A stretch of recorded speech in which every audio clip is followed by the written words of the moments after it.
So my name is Billy, and I'm with CitizenLab, and I'm joined by our newest partner, Chris Holler from Konveio.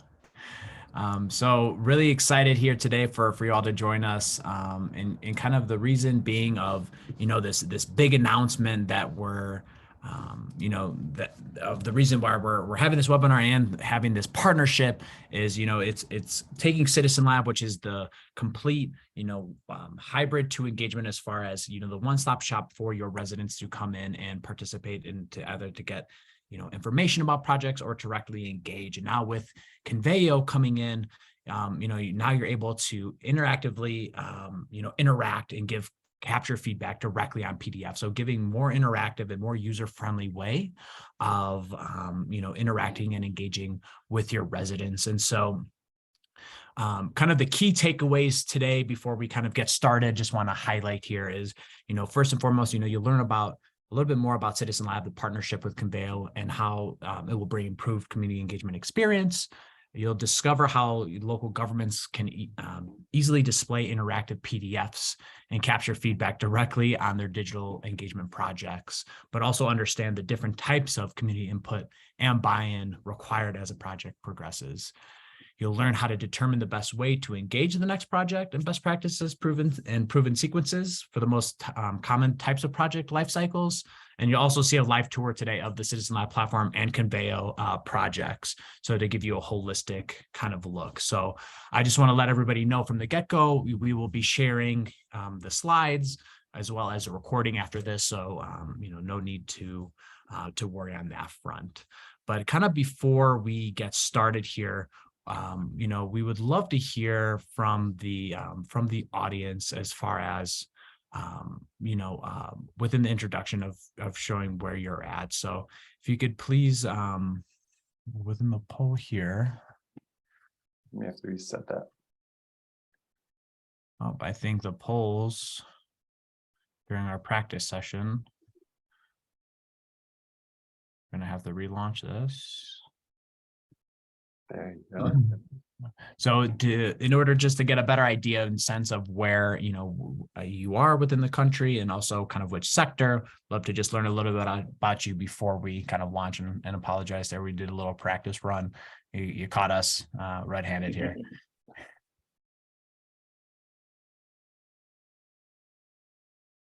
Right, a lot in the West and in Mountain West. That's actually where Chris and I reside. We both live here in Denver, Colorado. So great to see, good turnout here. Some outside of the U.S., which is great.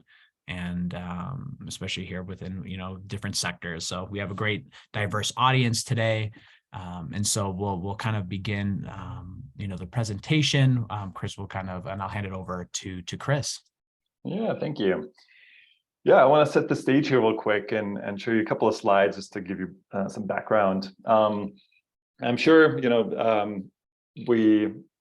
whether you're working in the public or private sector, you're here because you're working on some planning process of, some kind.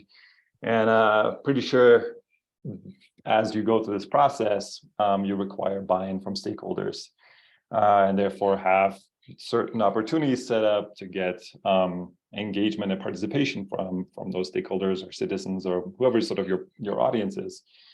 And, those phases that each of those processes go through, we're looking at a freight movement plan here, but you might be working on a comprehensive plan or a climate action plan, whatever it is. They're obviously different from plan to plan when you look at the details, but really as they're tailored to it, but the overall process, I think, can be somewhat generalized. And I think that's what we're going to look here real quick. If you go to the next slide, this is just an attempt to, boil it down to something that is sort of shared between different processes. We like to call it the plan life cycle. And it really goes from a high level, blank slate almost to, final plan. And starts often with a kickoff and analysis of existing conditions. Moves on to setting goals and maybe a broad vision, boiling that into goals and priorities, figuring out what we want to accomplish. From there, move to create some alternatives that we compare, and then boil those down into a preferred alternative and a draft plan. that then, will be reviewed and finalized and goes into adoption, at which point, it's not over with adoption, right? Like at that point, we start tracking how we're doing, implementing that. We might be amending it if it needs changes. And at some point it starts over, right? Like some plans have a set life cycle that after 5 years, we're going to do this process again. In other cases, it's sort of an as needed basis, or whenever we find time. But it's really sort of it is sort of a full circle. And just to give us a little bit of sense of where everybody's at, we'll have another quick poll to just kind of see. And Billy, if you can turn that on, that's just, just let us know for your primary project that you're working on, where you're at in the life cycle, I guess. I know you might be working on multiple projects, or just pick, whatever sort of top of mind. If you want to share with us what you're working on, whether it's a comprehensive plan or, again, a strategic plan, or whatever it might be, like just throw it in the chat. Like we just love to get a little bit of background and see where everybody's at, what they're working on. I can't see can you see the results coming in, Billy? Yeah, so I'll end it here, and then I can share some of the results. So let me share the results. It looks like good mix of everything. Mm-hmm. Still a lot of early stage, I guess, engagement, which is interesting. We'll kind of get to that. Some economic development strategic plans I see happening in Santa Fe. Interesting, yeah. So, yeah, perfect. Thanks for giving us a little bit of background. Moving on,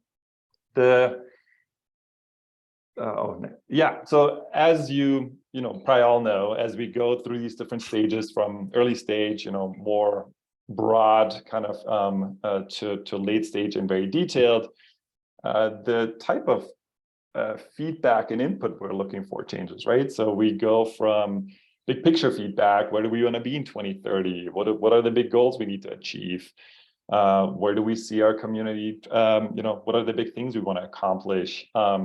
That's all early stage, right? Like that's when we're starting out. And so as the project progresses, obviously more things get figured out, and we move to a more detailed and nuanced type of feedback, because by the time we have a 90% design or a close to final draft, the types of the changes we can make have changed, and with that the feedback becomes more nuanced. It's about dialing in the right amounts of maybe how much do we want to reduce greenhouse gas emissions, how much do we want to tweak, do we want to move that swing set over by a little bit.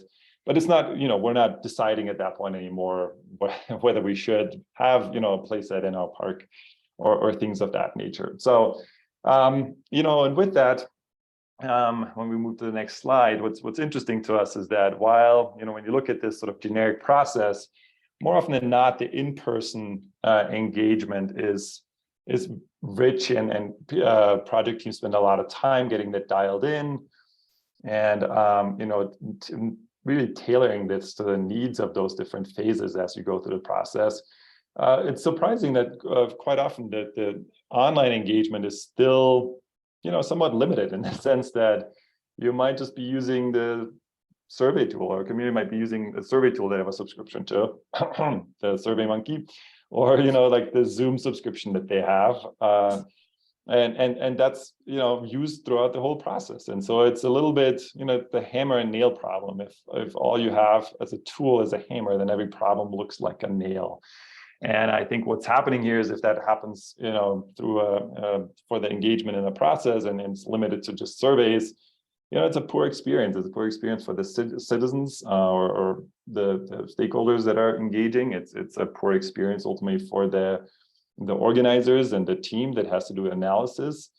And so I think that's really what we're here for and want to talk about here. Because if you go to the next slide, that's the part about this partnership that we're excited about. It's two tools coming together with different strengths and capabilities that together, I think, provide a really powerful solution to support the whole process with the specific needs and addressing the specific needs of each of those phases. So as you will hear from Billy here in a second, CitizenLab, obviously a great platform, very robust platform to collect feedback, especially in those early and mid stages of the process, from discussions to ideation to other kind of things, and really hosting that project information. And then Konveio being a tool that is more focused on the later stages, on the details.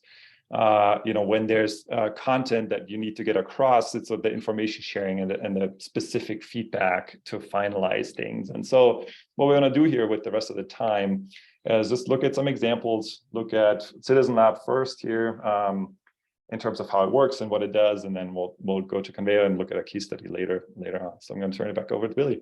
Yeah, no, thanks, Chris. And I'm really excited too, as far as the makeup of the audience today. Of, we have a good makeup of where they're at within the different project, life cycles.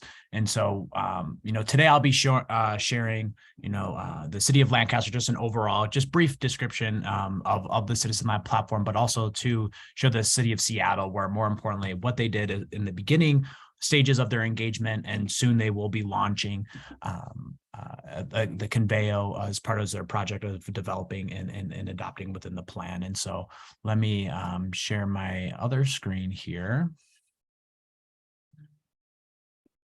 So as part of like the resident experience, coming to, this is a government website of the city of Lancaster in Pennsylvania.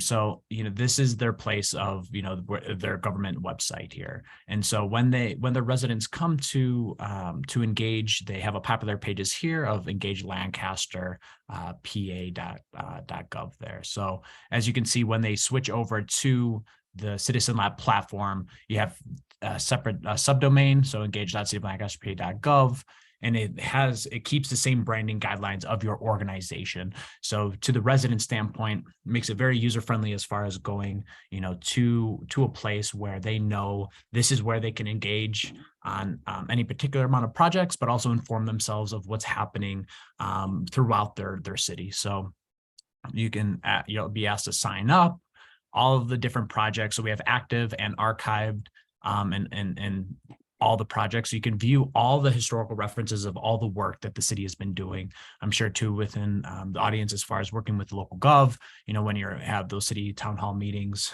the council meetings, a lot of times residents will say, how come I didn't know about this project? I never heard about this project. This is a great way of just showcasing all the different projects that are happening within your city. So you can also filter by different tags, but also, different areas within your city. So they're using quadrants here. So the city of Lancaster is, working on different projects as far as, ARPA funding, planning. Sorry, my mouse here. They also have hybrid events too, of upcoming and ongoing events. So creating that hybrid approach to engagement. Online is not always going to be the number one tool. You need a hybrid approach to both online and in person to have equitable engagement. And then from Vision Zero over here and over to planning. So I'll jump over to the City of Seattle's website. And so this is their comprehensive plan. So within the beginning of their process, they asked a community survey, a low barrier to entry survey, to really get the topics nailed down of their comprehensive plan. So right now they have, joint community meetings. We click into here of what we've heard. And I'll just show you one of the little projects. So within the phase one of their project, they did a survey. So they did a survey within, the timeline approach here. So this is what we would call a project page within CitizenLab. You have the description here. You have a project banner. And then you also have a timeline that really breaks it into bite-sized chunks for your community members. So they did a survey from March 8th to May 31st, then did analysis, and then were able to report out. And so they did a summary of the key findings here within the report that will be loading up in just a short second, but which really identified the different topics that they wanted to highlight throughout the whole consultation, or to identify, the key findings for their comprehensive plan, or how they should, create the comprehensive plan that makes it equitable for everybody within the city of Seattle. So they baked in demographic questions within their survey, and you're able to create hotspots here, resident demographics, And then this is where we got into the topics. So this is where they were able to select different topics. And but it also is a really great job. What they did is the prioritization of all the top 3 elements: housing, transportation, and climate change, in this order, remained the same across all categories of race, ethnicity, homeownership, age, and gender. So making it very equitable as far as that engagement process goes. And so they completed the phase 1, and then they went into the shaping of the plan. And then I just want to quickly show, before I hand it off to Chris, where he can show you where kind of Konveio, different Konveio projects and one live project on the CitizenLab platform site. So here they did the shaping of the plan where they launched that survey, then they did the analysis portion, and now they're going into the review and refine.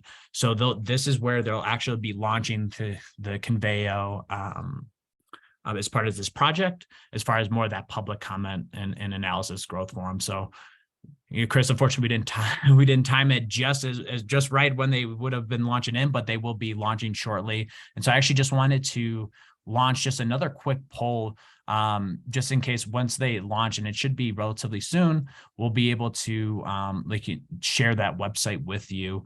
So for those that are interested, I'll just keep this open just for a little bit. Once the Konveio kind of launches and goes live on the Seattle website, we'll be happy just to keep note and make sure just to send that website over to you, just so that you can take a look and see, keep tabs onto what they're doing. I'll just let it go for about 5 more seconds here. It looks like good. Okay. Wonderful. So we'll be sure to get those materials out to you just to share, as far as once they launch that Konveio project, a part of their comprehensive plan. But it's really great to see, as far as what they were able to accomplish, as far as shaping of the plan and drafting of the plan using the CitizenLab platform, launching the different surveys, ideation tools within that process, and then now finally going into the public comment portion. So really seeing the whole life cycle kind of go into play here, with CitizenLab. And so I'll stop my share right now and then hand it over to Chris, so you can get a little bit in-depth look of Konveio. Yeah, thanks. Just a second. There we go. All right, perfect. So yeah, quick kind of dive into Konveio to give it a little bit of sense. I want to again try to set the stage here real quick. I'll kind of go over here and just sort of look at some of the common issues we see during public comment issues when it's done the traditional way. So it often starts with, it all ends up in PDF. We all, PDFs are super easy to create. They're a good format to share content online, but it comes with a certain set of issues. And that's what we're trying to address here at Konveio. So the first one is, more often than not, when public review drafts or final documents go out, they end up as a long list of documents on a website, in this case, a website here of a government agency or city. And then you have to find your way through that. And if you have specific questions, you would have to figure out which of those 10 PDFs to download and then to navigate. And so if you were lucky to find the right and download the right document, you will be presented with a long scroll, right? So you then start scrolling through the document, trying to figure out which section you need to be looking at and where exactly the information is located that you're interested in, and start reading a lot. And that experience then goes on where, those PDFs contain information, maps, and other elements that tend to be compressed and pixelated. And, you really want to know what's happening on your block, but this gives you no way to zoom in or even to kind of approach this because the labels aren't even visible. And so a lot of the rich content that gets produced throughout projects, whether that's 3D renderings or other kind of important elements, tend to then get lost in PDFs. And to make things worse, the feedback, when you I should have mentioned this, like there was a part of the first slide I showed here that said, well, if you have any feedback, just send us an email. So then you start drafting an email. And what happens is it's going to be multiple pages long and meandering from one thing to the next, and very broad. And somebody has to unfortunately then go through this and figure out which of these paragraphs relate to, what they relate to, try to go back in the document, try to figure out what page they relate to, what elements of that plan they relate to. So it's a very tedious and time-consuming process that then ends up with everything getting pasted into an Excel spreadsheet. So there's manual labor again tied to copying, pasting things over, tracking line numbers, page numbers, or even worse, putting this in front of your stakeholders and having them fill it out themselves. And so it's just a very clunky, not very user-friendly kind of process traditionally. And so, it kind of highlights, like, one of the core problem statements that we try to solve is like, well, the great work, the insights and key aspects of the important work that we all, or you all do, gets lost in documents. And so I'm going to switch over here real quick to just show you how we designed Konveio to address that. So we're looking at San Francisco's climate action plan. That was a project we helped with, or that Konveio supported last year. The plan went through multiple stages of planning, obviously, and then ended up with a draft review, at which point the close to final document was presented to the public and then stakeholders, who could then easily go and scroll through this document and provide feedback. And so I'm going to look at and show you the feedback tools first. We like to think of Konveio both a feedback and engagement tool as well as an information sharing tool. So we'll flip those and just look at feedback first. And we think we want to make this as intuitive as possible. So it's a simple click and comment. Only you bring, instead of sending PDFs out and then getting tons of PDFs back, you send everybody to the same site. You get everybody on the same page, literally. And you can leave your feedback in here. It's a very simple comment interface. You can have people register or keep that open-ended. Select some comment types to make the analysis easier. You can, as a participant, see what others have been saying. And so you see some back and forth, and you can say, oh, you know what, like I have a different kind of thought on this, and you can simply reply to it. You can go in and, not do that and just say, you know what, I support this. And so instead of getting tons of duplicates, which is what typically happens, you kind of just have things happen and strengthen sort of other people's comments and support them and make life easier again for participants and facilitators. And then, ultimately, both as a facilitator and as a participant, you can go in and kind of see what everybody's been saying. So you can look at what's been coming in, how people labeled those, sort those by most replied or supported, or by page, and jump to different pages and different elements of it, to kind of see what's going on, to maybe reply and kind of close the feedback loop even. So this is the primary way that Konveio enables collecting comments. We do have a couple of other nuances and nuanced comment modes. You can add featured questions and ask people to reply to those. We have a header feature that I'll show you in a second, where you can have people reply to specific sections. So, fairly robust in that sense from the feedback side of things. And you can even embed surveys if you want quantitative questions into this. The other part that I mentioned is, and I think this is becoming more and more one of our focus areas, is long form documents are just a terrible way to get the message across. Nobody reads documents front to back is sort of our conclusion. I think you all know we tend to, when you look, if you know anything about UX, people online don't read, they skim, they scroll and kind of quickly grasp and see what catches their eyes. And so one of the key features that we just released to address this is we added a summary tab. And so the summary actually starts with an at a glance, so you can provide, give your document a welcome message, maybe an intro video, and it gives you some tiles that you can use to summarize what's going on. So oftentimes clients use this to highlight different chapters, but it could be, here's 5 focus areas we want you to take a look at and respond to. And so from this at a glance level, you can either keep it at that, or you can go to the next level, which we like to think about as the cliff notes or executive summary, level. So I'm making this big. If you saw it embedded before, you can kind of pull this up and kind of look at maybe the land use transportation part of this in more detail. And that's literally taking what you write anyways as an executive summary and splitting it up into different elements. And then as you go through this, as a reader, you can then decide, oh, I'm really interested in learning more about strategy one. So you click on it, automatically zoom to strategy one to learn more instead of having to scroll through the whole document. So it really makes the navigation a lot easier, more intuitive.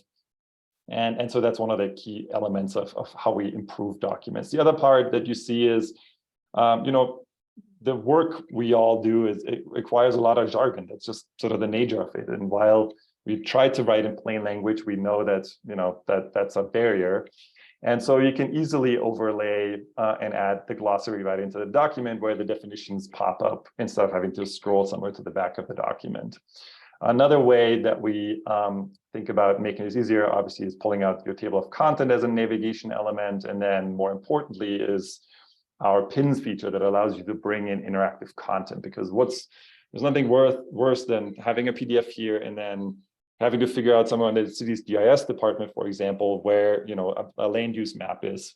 And so this is a fully integrated experience. You can just sort of have that zoomable map right in your document and have all of this sort of part of it, and have those as an integrated experience. Another way that we see this being used here, this is a final document. So they added these little pins to track implementation. So the plan doesn't end with adoption, right? It's a living document in a sense that needs to get, goes through implementation. And so you can see how they provided updates each year to kind of see where we are in reaching those goals and actions that we kind of set out to do. So yeah, I'm going to stop there. There's a lot more coming and a lot that we've developed, but you really see, and I just showed you this. This is an integrated experience, in this case, integrated into the City of Madison's main website. But here's sort of where that kind of integration with CitizenLab comes to play. Is like, I'm going to show you a quick project because we are live in the UK and Newham, a borough of London. They are going through their local plan, which is sort of the equivalent to a comprehensive plan or general plan here in the United States. And so what you're looking at is a CitizenLab website, similar to what Billy just showed us. It has a range of different projects that the borough is working on. And then from there, you can explore that local plan project. They have gone through multiple early stages, like using the tools that Billy described. I think they had some surveys and some discussions. And so now they're in this first of two review stages and used the combination and integration that we have to bring together Konveio and CitizenLab. And so looking at this as you scroll, Konveio shows up as again as a plugin that loads within the current process stage of this project. It has the same features that I just highlighted. So they gave their audience a quick introduction to what this plan is about. It's a 500-page document. So as you can imagine, it's quite a lot to figure out. So that's why you have this intuitive screen to kind of dive in deeper, learn more about, specific elements, and then jump to those pages specifically. And on this level, you can see it gives you the opportunity to then provide feedback. And then they are using a new feature that we just released, which is tied to different sections of the document. So you can automatically add feedback to specific headers, and as you would expect, it has that same sort of commenting experience, and you can look at all comments that have been submitted and how they're talking about different elements of their plan and trying to improve those. So again, this all to kind of close the feedback loop and really go through this whole plan life cycle down to the final product. And like I said, and showed you with Madison, that's that's part of their experience to then use it to even bridge the stage after the initial engagement is done. All right. With that, we're at the end of what we had kind of prepared. We want to, at this point, just open it up. I hope there's good questions. And we're excited to talk more about those.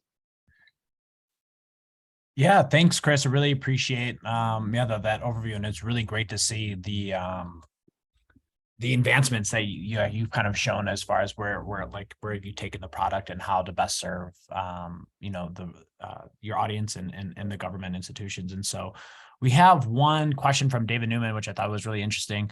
How much effort is needed to prepare Citizen Lab and Konveio content? What tools are there to simplify content creation? Auto summarizing using Chat GBT. I know Chat GBT has been talked a lot about a Yeah. lot, but would love to hear maybe what your thoughts are, and I can share mine as well. You want to take that first? Yeah, that's fine. So yeah, I think David, like as far as the content creation is a big part, I think about I would say about Citizen Lab. I don't want to speak for Konveio, but I would assume so as well. I think as far as like this auto summarizing using Chat GBT, I've tried it and I've used it as well. I think it does need some tinkering as far as making it seem more natural. You're right, as far as within the speaking. So, I would, just tell everybody, just to try it out, see kind of what language. I think as of right now, as it stands today, it's probably not best of use to, just plug and play, but the future of AI is always something I think to take into consideration as far as how it can make, our lives easier, especially within that content, creation piece. Yeah, to follow up on that, the setup experience with Konveio really depends on how ambitious you are. We see people just use it for simple PDFs that they use for internal collaboration between staff, and all they do is upload a PDF and send the link out, and that might be a 5-minute experience. And then, some of the elements I showed you, creating summaries and adding glossaries, might take a little bit more time, an hour, a couple hours, depending on how ambitious you are again, and what you want to create. We are working on some initiatives to make that easier. So you can just pick one of our predefined glossaries and read out some of our default summaries, but that's the work of the coming months. And in terms of the summaries, and that's obviously a big one. And I think it's interesting because until recently, the story was always like, well, it really requires a human. Like it's hard to get the context to know which part of comments are relevant. And same as Billy, I've done some experiments with Chat GPT, and it'll be interesting to see how much that helps and how much that can be automated. I want to mention, some of the features we built in really make that easier, like the pre-labeling that comments, you can ask your participants to help categorize comments. I think things like that help make that work easier. But right now that's still a human task, I guess, and from our perspective. Yeah, definitely. And I know we're a little bit over right now, but we have one more question that kind of came in. So we often lack, feedback whenever we launch, kind of a project or the nature of the project. How does, Citizen Lab and Konveio, track that type of user interaction? And how does it make it easier for like displaying information as far as the resident experience? And so I can, at least as far as say, if just taking a quick little stab of it, as far as like within embedding Konveio into a Citizen Lab, it creates a very user-friendly experience as far as, within those big documents, especially, what Chris was showing earlier within the presentation of like, this is how it used to be, and this is how it is now. And so if you create a friendly user interface, people will come back or want to engage more often, and especially too within Citizen Lab. And I know there's more analytics that Konveio also offers, as far as, you'll be able to track some of the visitor data as well. So not only people that just directly engage, but who's looking, who's downloading some documents, who's looking at it. So you can help paint the overall picture. Great. Other thoughts or questions, feel free to post them in the chat too.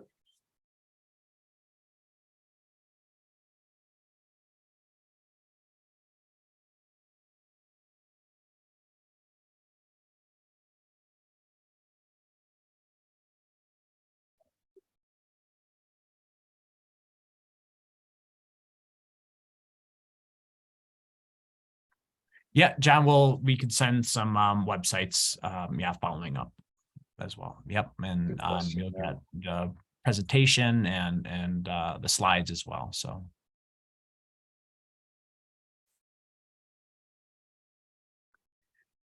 Good question.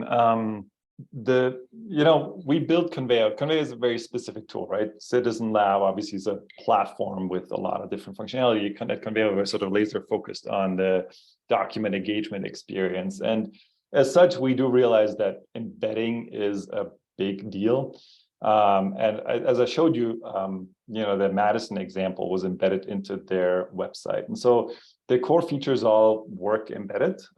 It has sort of the caveat that if you embed it, it can only use the unregistered participation. And I think that's where the integrations come in. That's where this partnership is special and brings sort of an additional level or brings additional value, which is the user integration that usernames from the CitizenLab platform will be fed into the Konveio database, and you can kind of sync that back. And so there's like a couple of additional things that will come later, but that's really sort of the value of the integration. But again, if that's not necessary, then it works embedded into pretty much any platform, very much like you can embed YouTube into any website. Konveio is sort of a tool that can be used in an embedded format in many other content management systems or engagements.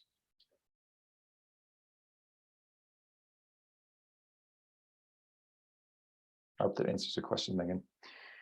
Other questions? Lauren, this says, does CitizenLab ever design for in-person event? I thought it would be great for someone to offer a whole package of online and in person. So Lauren, as far as like within an in-person event, I've seen CitizenLab be used when like deploying surveys like live or quick polls. So, you could ask people within the audience if you have what's really nice about the CitizenLab platform, it's very easily accessible through QR codes. So you can, if you're having a presentation, you can have a QR code that pulls up, people can, scan on their phones and answer polls and surveys directly onto there, or as an ideation tool as well for source gathering. Another thing that we offer as well, as far as, we want to be that centralized place for engagement. So you can input what you're hearing from in-person meetings and input them into our database. So all your data is in one cohesive place where you can create those reports and really paint the full picture of, throughout the engagement process. So, and just to kind of give an example, the city of Lancaster, for instance, they ran, their comprehensive plan on there. And so I think within that package, or within that consultation, they had over 30 plus meetings, had close to 1,000 touch points, or 1,000 responses. They, quickly launched, that within the platform in CitizenLab, they have 300 survey responses, which, it only took about 15 minutes for them to create. But also too, within that time, they also had over 3,000 people visit their site. So they were able to, inform a lot of people. And so that can hopefully, broaden that reach and create that picture as far as not only the people who've engaged and given feedback, but who has, informed themselves within that project.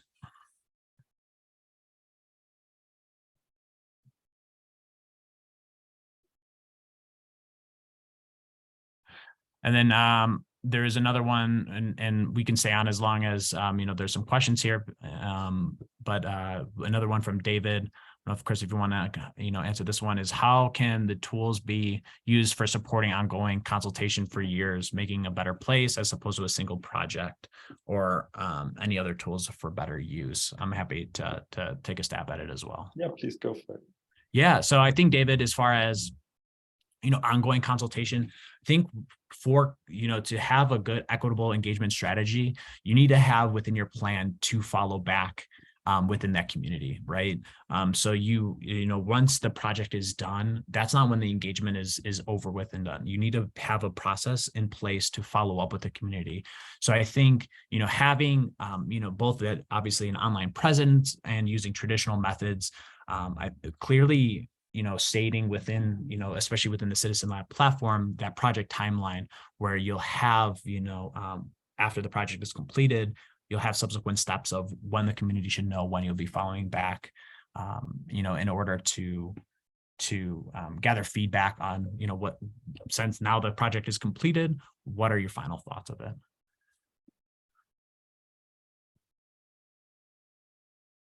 Yeah, good question. The chat just a question came in for somebody to learn the system.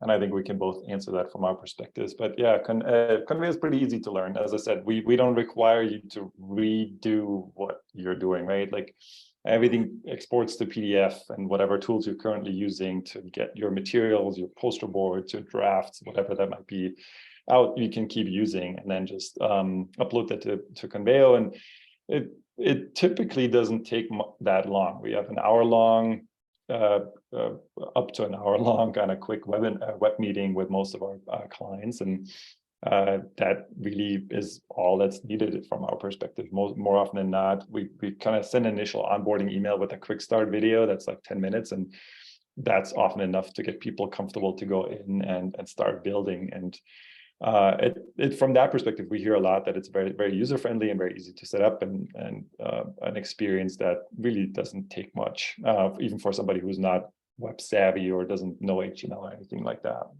Yeah. No, that's great, Chris. And yeah, and as far as within the CitizenLab platform, the platform is made for non-technical staff. So it's made for, where you can have the project access within your own hands. So you don't have to go to the tech team to develop a project page or to do within or specific branding. It's all within your, within your fingertips. So within our onboarding process, we start off with a kickoff session that goes through, what are your goals? What's a communication plan? What are the metrics that you want to make sure that you're gathering along the way? And then we'll actually design your first project with you. So we have extensive 2 videos, but you get a dedicated Gov Success Manager who knows engagement, who knows projects. And so we kind of hold your hand and do initial launch check as well before you launch. So once somebody's up and trained, and it takes generally about 15 minutes if you have the content ready to create a project page, especially too, we have templates already within the system. And great questions here. Thank you, everyone.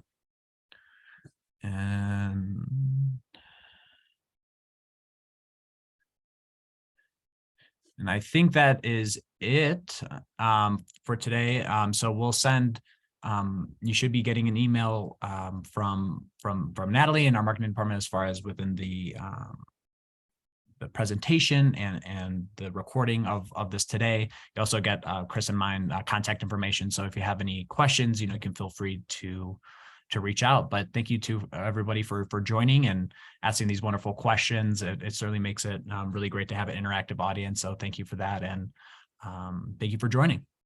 So I appreciate it. Thank you, everyone. All right, take care.